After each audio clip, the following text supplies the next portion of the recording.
السلام علیکم ورحمۃ اللہ وبرکاتہ۔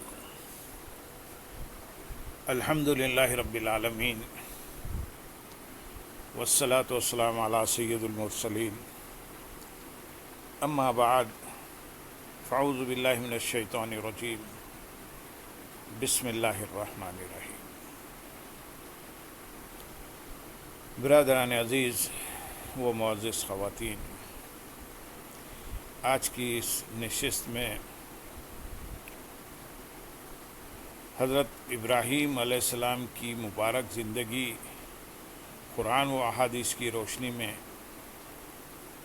بیان کی جائے گی۔ حضرت ابراہیم علیہ السلام اللہ تعالیٰ کے جلیل القدر پیغمبر، خلیل اللہ اور تمام انبیاء علیہ السلام کے عظیم پیشوا ہیں۔ قرآن مجید میں آپ کا ذکر بار بار آیا ہے اور آپ علیہ السلام کی زندگی ایمان، توحید، صبر، قربانی، ہجرت اور کامل اطاعت الہی کا عظیم نمونہ ہے۔ اللہ تعالیٰ سورۃ النحل آیت نمبر 120 میں ارشاد فرماتے ہیں، بے شک ابراہیم ایک پوری امت تھے، اللہ کے فرما بردار اور یکسو تھے۔ حضرت ابراہیم علیہ السلام کو اللہ تعالیٰ نے اپنا دوست بنایا۔ اللہ تعالیٰ ارشاد فرماتے ہیں سورۃ النساء آیت نمبر 125 میں، اور اللہ نے ابراہیم کو اپنا دوست بنا لیا۔ حضرت ابراہیم علیہ السلام نے اپنی قوم کو بت پرستی سے روکا اور صرف ایک اللہ کی عبادت کی دعوت دی۔ اللہ تعالیٰ نے ارشاد فرمایا سورۃ العنکبوت آیت نمبر 16 میں، اللہ کی عبادت کرو اور اسی سے ڈرو۔ آپ علیہ السلام نے اپنے عرفی باپ یعنی چچا اور قوم کو سمجھایا کہ بت نہ سن سکتے ہیں، نہ نفع دے سکتے ہیں اور نہ نقصان۔ جب قوم شرک میں ڈوبی رہی تو حضرت ابراہیم علیہ السلام نے بتوں کو توڑ دیا۔ آپ نے ان کی عبادت گاہ میں جا کر جتنے بت تھے ان سب کو توڑ دیا، تاکہ لوگ سمجھ سکیں کہ یہ معبود نہیں۔ اللہ تعالیٰ نے سورۃ الانبیاء آیت نمبر 58 میں ارشاد فرمایا، پھر ابراہیم نے سب بتوں کو ٹکڑے ٹکڑے کر دیا سوائے بڑے بت کے۔ علماء فرماتے ہیں کہ آپ نے ان کی عید کے دن جب لوگ سب شہر سے باہر جاتے تھے، آپ ان کے ساتھ نہیں گئے بلکہ وہیں ٹھہرے رہے شہر میں، اور ان لوگوں کے جانے کے بعد ان کے بت خانے میں جا کر تمام بتوں کو توڑ دیا سوائے ایک بڑے بت کے، اور اس کے ہاتھ میں وہ کڑاہڑی دے دی۔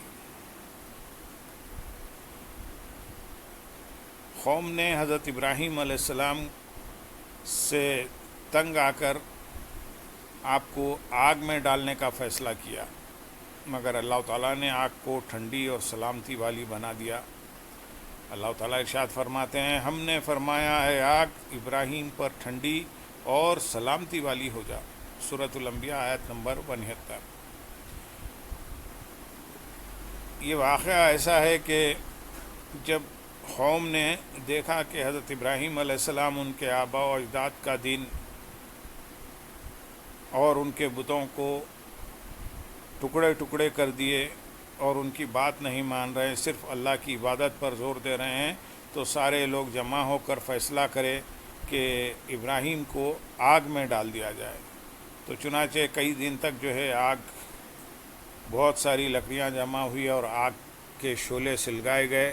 وہ آگ کے شعلے اتنے بلند تھے کہ آسمان تک لگتے تھے۔ تو اب یہ مسئلہ ہوا کہ ابراہیم کو اس میں کیسا ڈالا جائے، تو ایک جھولے کی طرح بنایا گیا جس سے ابراہیم علیہ السلام کو آگ میں پھینکا گیا۔ تو اس آگ میں پھینکے جانے سے پہلے آپ کا توکل ظاہر ہوا۔ جبرائیل علیہ السلام آپ کے پاس حاضر ہوئے اور آپ نے عرض کیا کہ اے ابراہیم کوئی حاجت ہے؟ تو آپ نے فرمایا نہیں، تم سے نہیں، اور جس سے ہے وہ خوب جانتا ہے. یعنی اللہ تعالیٰ پر آپ کا توکل تھا، اور جب آپ کو اس آگ میں پھینکا گیا تو اللہ تعالیٰ کا حکم آیا. سورۃ الانبیاء آیت نمبر 71 میں ہم نے فرمایا اے آگ ابراہیم پر ٹھنڈی اور سلامتی والی ہو جا. علماء فرماتے ہیں کہ ٹھنڈی اور سلامتی والی اگر اللہ تعالیٰ نہ فرماتے تو اتنی ٹھنڈی ہو جاتی کہ اس سے حضرت ابراہیم کو نقصان پہنچ سکتا تھا. اللہ تعالیٰ کا یہ حکم تھا کہ ٹھنڈی اور سلامتی والی ہو جا.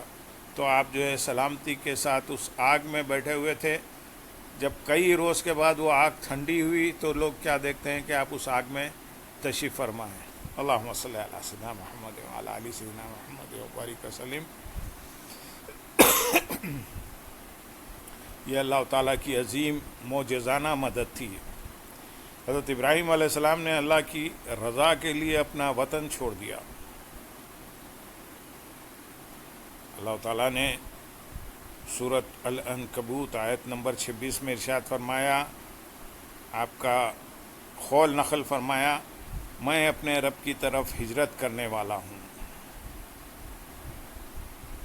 حضرت اسماعیل علیہ السلام کی قربانی کا واقعہ، اللہ تعالیٰ نے حضرت ابراہیم علیہ السلام کا امتحان لیا کہ وہ اپنے بیٹے حضرت اسماعیل علیہ السلام کو قربان کریں. علماء فرماتے ہیں کہ حضرت ابراہیم علیہ السلام نے خواب دیکھا کہ آپ اپنے فرزند حضرت اسماعیل علیہ السلام کو ذبح کر رہے ہیں. پھر دوسرے دن وہی خواب آیا، پھر تیسرے دن وہی خواب آیا. تو آپ اپنے فرزند حضرت اسماعیل علیہ السلام کو بلا کر اپنا خواب بیان کیے کہ اے میرے بیٹے، میں خواب میں دیکھتا ہوں کہ میں تمہیں ذبح کر رہا ہوں. سورۃ الصافات آیت نمبر 102 میں آپ کے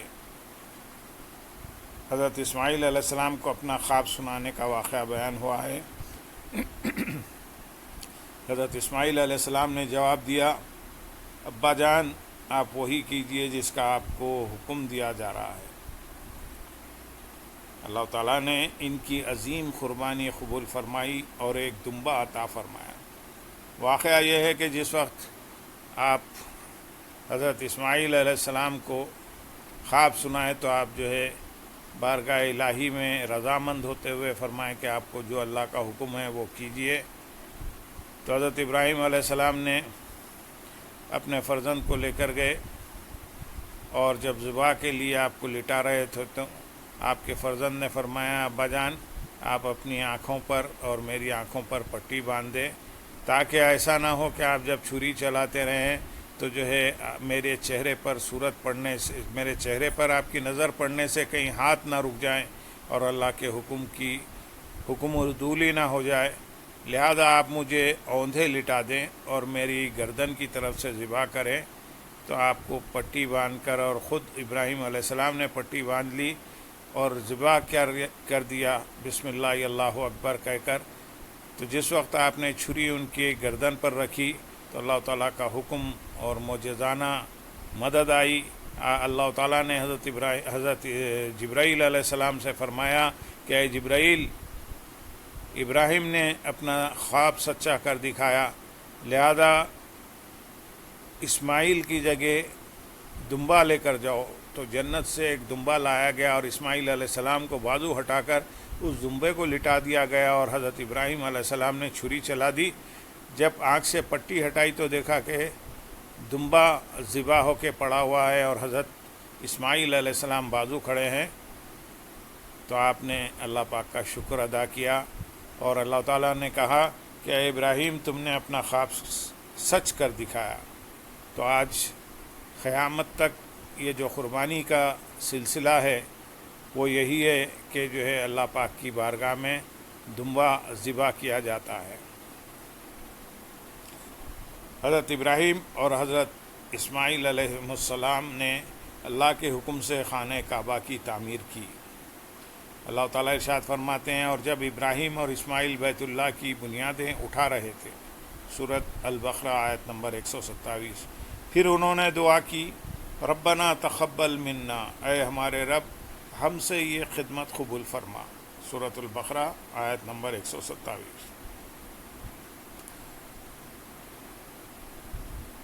حضور نبی کریم صلی اللہ علیہ وسلم کا حضرت ابراہیم علیہ السلام سے تعلق، رسول اللہ صلی اللہ علیہ وسلم نے ارشاد فرمایا، جس کو جامع ترمذی میں نے روایت کیا ہے، ابراہیم کے سب سے زیادہ قریب وہ لوگ ہیں جنہوں نے ان کی پیروی کی۔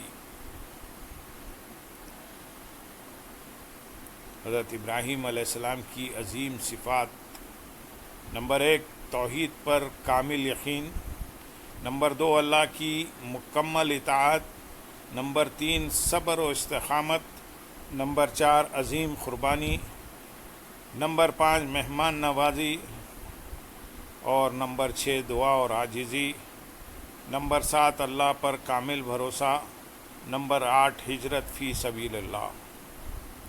حضرت ابراہیم علیہ السلام سے ہمیں کیا سبق ملتا ہے؟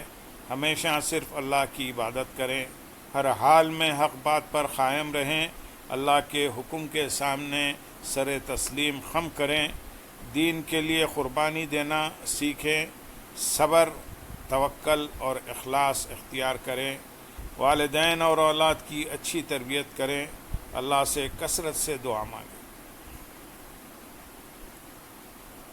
اے باری تعالیٰ ہمیں توحید و اخلاص والا بنا دے، سیدنا ابراہیم علیہ السلام کی طرح وہ ثابت قدم رکھیں اپنے دین پر، اسلام پر، ہماری زندگی گزرے اور خاتمہ اسلام پر ہو۔ وآخر دعوانا ان الحمدللہ رب العالمین۔